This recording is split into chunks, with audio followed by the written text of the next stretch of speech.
Hey guys, welcome to the Troy Gramling podcast. It is an honor to have you guys. As you know, we talk about life, we talk about leadership. Really, we talk to people about how to succeed at what God's called us to do. And today is no different. We have a very special guest. I'm excited for you to meet if you don't already know him and follow him. It is Jeremy Cowart. Welcome to the podcast. Thank you so much, sir. It's good to be here. It is an honor. Of course, we have you here this weekend sharing your story. And I thought we'd start. Just tell us a little bit about yourself, your family, and what's going on. Yeah, I'm live in Nashville, Nashville native, Tennessee. And I've got 4 kids, ages 12 through 17. Married for, a long time now. And See, that's when you can say a long time now and you don't have to say the number. Yeah. That, you know it's been a long time, right? A long time. There's a lot of security there. 24 years. Yeah, a long time. And yeah, I got four athletes, and I'm an artist for a living of many different forms, I guess you could say. And I just call it professionally ADD. I'm ADD for a living. Yeah. Well, that's a good way to leverage who God's made us to be. Now, so you said the kids are athletes. Yeah. So what do they do? Oh, gosh. I've got one in football, high school senior. My daughter's track and soccer. Other daughter is volleyball, track and soccer. Son is football and wrestling. Wow. So you guys are in the car all the time? Yep, Uber driver. Going to practice or to... So are their teams... Are their teams good, or are they just? Thankfully, yes. My son's high school football team is undefeated. We're beating all the teams that we never beat. So it's a good season so far. Awesome. Yeah. So you grew up in Nashville? I did. Yeah. So you were there before it was cool. I was. Yeah. OG for sure. Because it's the place to be. It's insane. It's crazy. Like, I think all of California moved to Nashville during the pandemic. My wife's a realtor, so literally we got to see all of her clients were just moving from California in droves. That was crazy. That's kind of the way it's happened here too. And which the challenging part, that means everything costs more. Yeah, exactly. Yeah, prices skyrocketed, and it's bittersweet. I love my memories of Nashville that are now gone, but I'm also excited to have people coming to us, and it's cool. I'm fun with it. Now, so growing up in Nashville, were you a country music fan? Although I did go to church with Johnny Cash. Oh, hey, so my wife was born and lived in the town he was born in. Which town? Dice, Arkansas. Nice. So cool. Y'all have something in common now. I love that. Yeah. So his house was right next to my church growing up, and so I'd see him at church on Sundays, and because I literally thought he was a weirdo, and country music was so close, I wanted nothing to do with it. So I grew up like rebelling against country. Yeah. So what'd you listen to? Just kind of, I made a lot of Christian music, grew up in the church, but acoustic, singer-songwriters, alternative, whatever. Now, as an artist, does music play a role in you creating your art? Massive. Yeah, always. Yeah, I'm not a podcast. I mean, I do listen to podcasts, but when I'm creating, it's music for sure. Yeah. And it's still pretty eclectic as far as what you listen to, as far as the styles and stuff? Yeah, I've got, like anybody, I create my own playlist. I mean, anything. I actually love 1940s music. I've got a thing for like really old Ella Fitzgerald, that kind of stuff.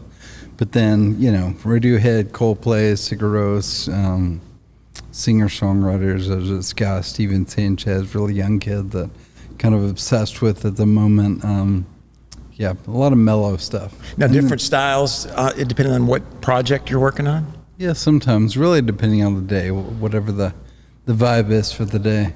And then sometimes it's like randomly like 90s hip-hop, I'll just change gears.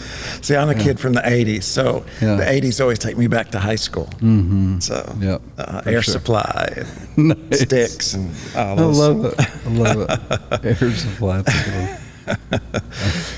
So you're here, you're sharing your story, and of course, in your story, you talk about how your journey began. Share with us a little bit about, you started as a graphic artist. Is that right? Kind of.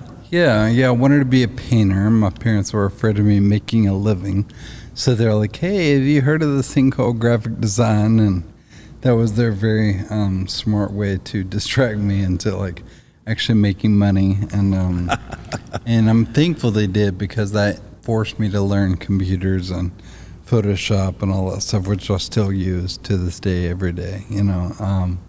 So yeah, graphic design for several years, then web design, and then stumbled into photography. Wow. Really didn't want to do it, but. Now, when did you want to paint? When did you realize you had artistic leaning or gift? Pretty young, middle school. I took my first art class, and I was like, you know, dominating, like making way better drawings and stuff than all the other kids. And that's when my parents and my teacher were like, oh, you're like good at this. And so, yeah, and not only was I good at it, but I loved it. Like, it's all I wanted to do. And I was a big Michael Jordan fan. I know you're more Larry Bird Yeah. kind of guy, but I was obsessed with Jordan. So I would literally draw Jordan as a hobby. I would just like draw bull stuff, you know.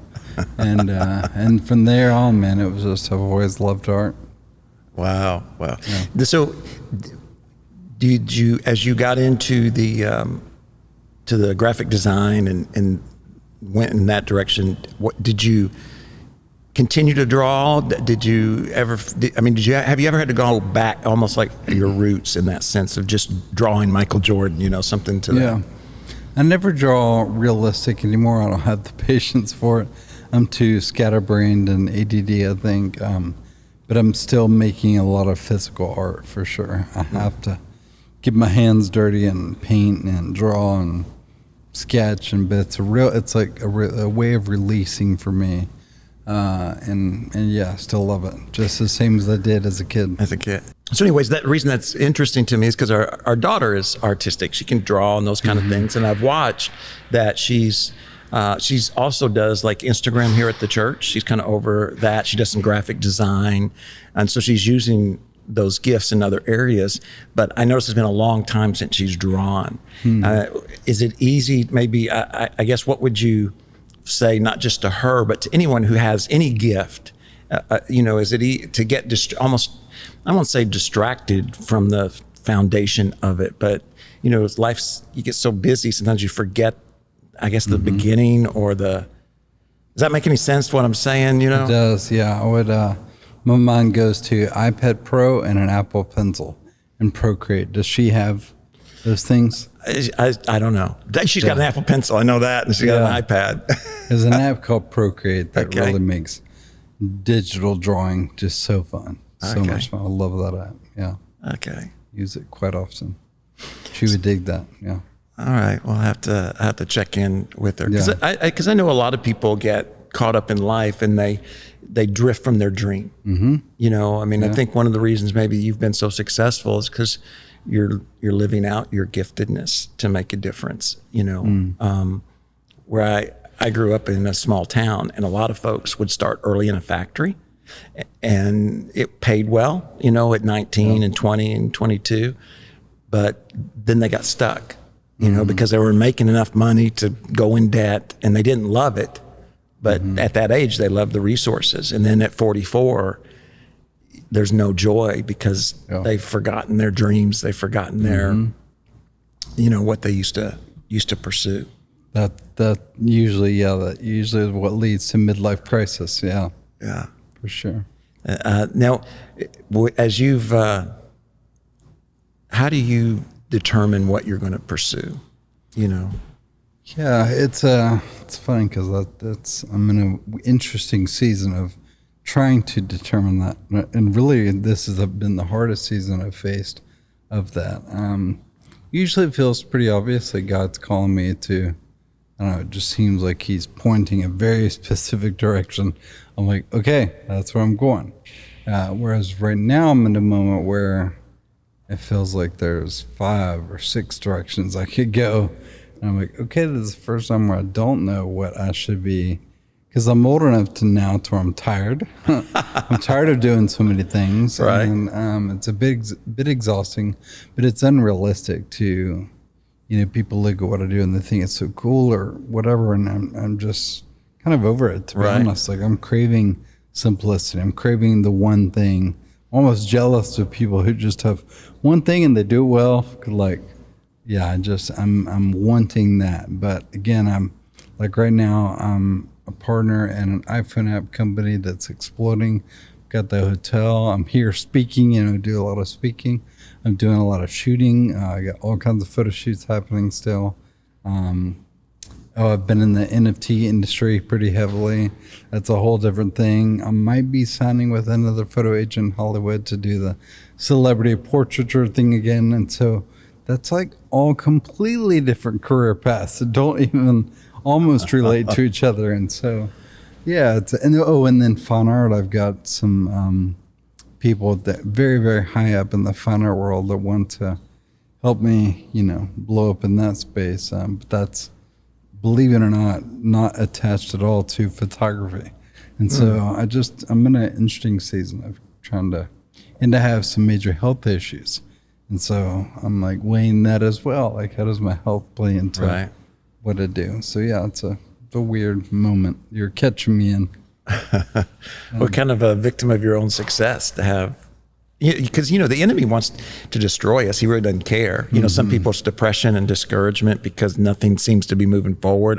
Yeah. He's just as likely, just as happy if he can destroy us by multiple opportunities. You know what I mean? That's a good point, yeah. Take us away from everything, And now with all those different options, especially in the celebrity photography, all those kind of things, do you feel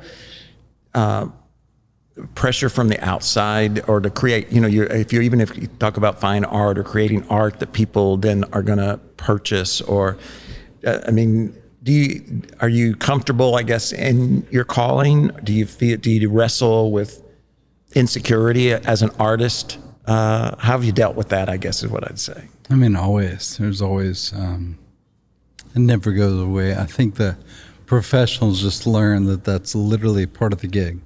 You're always going to have imposter syndrome and insecurity and doubt and fear and all, just like my work sucks and I should never do this again. Those days are just coming. Yes. And probably I've faced them more in this season than ever. I don't know why. Just, it's a lot. But I think to answer your question, I think it's Chuck Close that said, inspiration is for amateurs. The rest of us just show up at 9 o'clock and get it done. Like at some point you just got to dig through the crap and just get it done. But yeah, man, there's a book called The War of Art by Stephen Pressfield. Have you ever heard of that one? You should read it. Okay. It's like, I don't read a lot of books. And for 10 years, people told me to read this book. And then I was like, no, I don't really read. And then I finally read it. And I was like, oh my gosh, this book changed my life. But it's all about... Tell me the title again. The War of Art. The War of Art. Okay. Yeah, and it's a simple premise. The war is resistance. And resistance is the most dangerous evil force in the world. And the resistance is anything in your life that is keeping you from doing what you're meant to do. Could be your busy schedule, could be your inbox, could be addiction, could be, too much errands to run, could be the voices in your head, whatever it is that is keeping you from the work God's called you to do. That is the resistance, AKA the enemy. But it's a really practical way of framing exactly what that looks like day to day. And so my current resistance has just been me, man, my own voices of doubt, because I'm in this place where I really want to be making art. I've got the time, the studio, the gear, even the path now. There's two things that have just come up. The path, I have the right connections, but also I have a lot to say. A lot of times throughout my life, I think I was just so young that I didn't live enough life yet to have something to say. And now I have a whole lot of pain that I can create from and out of. And I think that's where beautiful art comes from, is just that real vulnerable place. And for the first time, I'm like, man, I've got a lot to say right now. But I'm not like you. I'm not a pastor. I'm not even a writer. Not even really a speaker. But it comes out through my creativity in other ways. Yeah. Yeah. Well, it's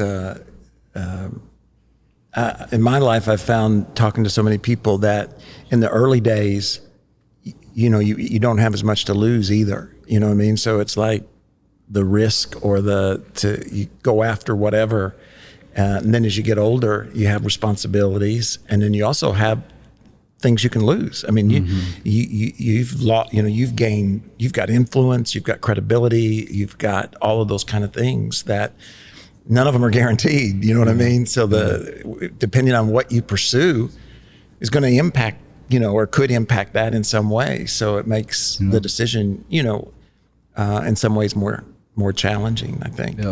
So we'll pray for you as you decide what to thank you, what to pursue. I my encouragement to you, and like I said, I don't know you personally, but just would be, man, if you got something to say, our world needs to hear it. I mean, we've got the Bible says without a vision, the people perish. And that word vision means without a word or without a revelation, they cast off restraint. They go in a million different directions. And so, if you've got something to say, and especially in a way in which this world and this generation can hear it, it's important that you say it.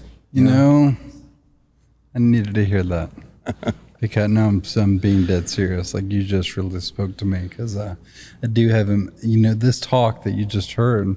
I've been doing it for years, a long time, and I do actually have a follow-up message that's been on my heart for a long time that I'll also do as a video, and it really, really is for the younger generations, and it is a word, it is a vision, and I don't know why I just haven't.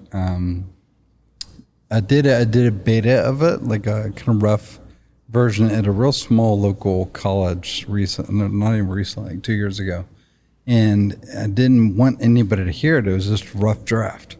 But recently, thanks to Google Alerts, I got an email. It's like, Google Alerts, TED.com, and my little beta talk is on the TED website. And I'm like, no, take it down.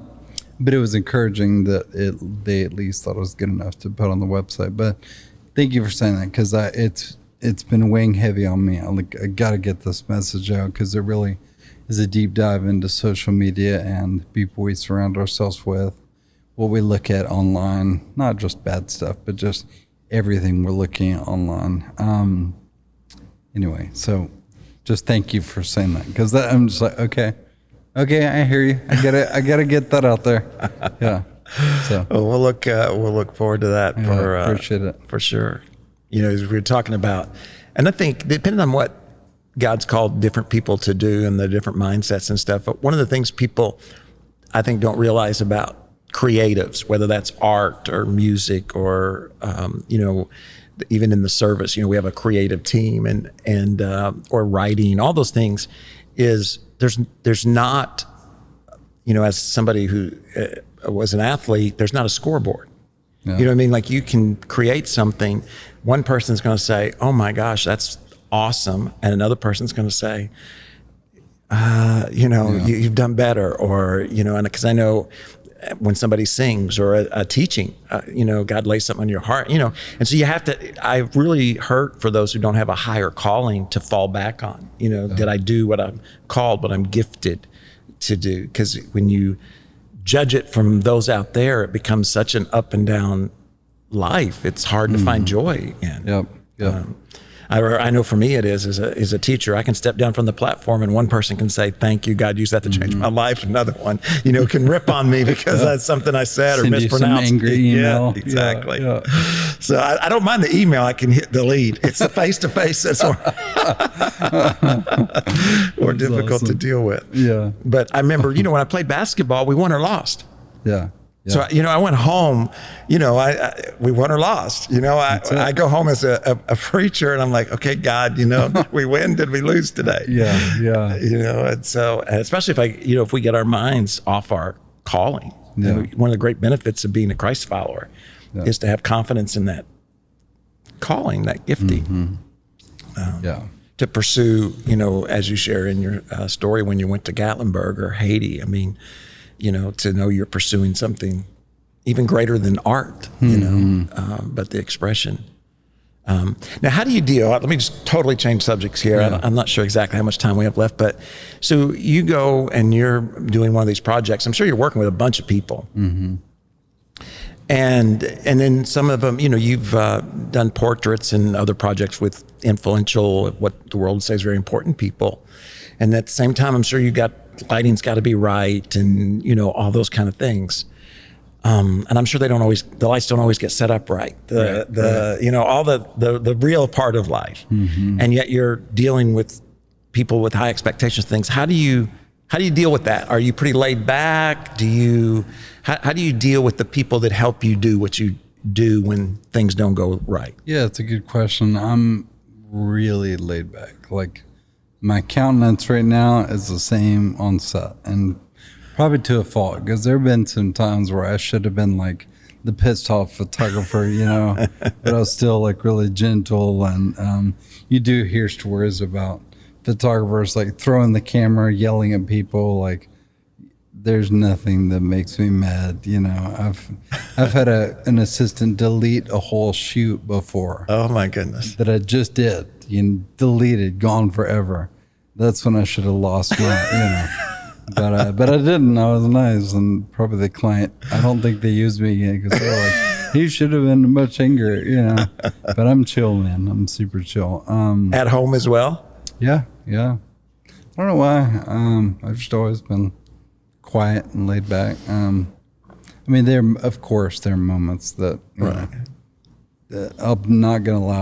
I'll be straight up. Like, adoption has been really hard, and so my son, it's no fault of his own, but he has trauma, and trauma can do some really bad things, and those bad things can send me to a place of anger that I didn't know I had in me, because I've never had a great upbringing. No trauma that I'm aware of in my life. No, I had great parents, godly parents, like beautiful upbringing.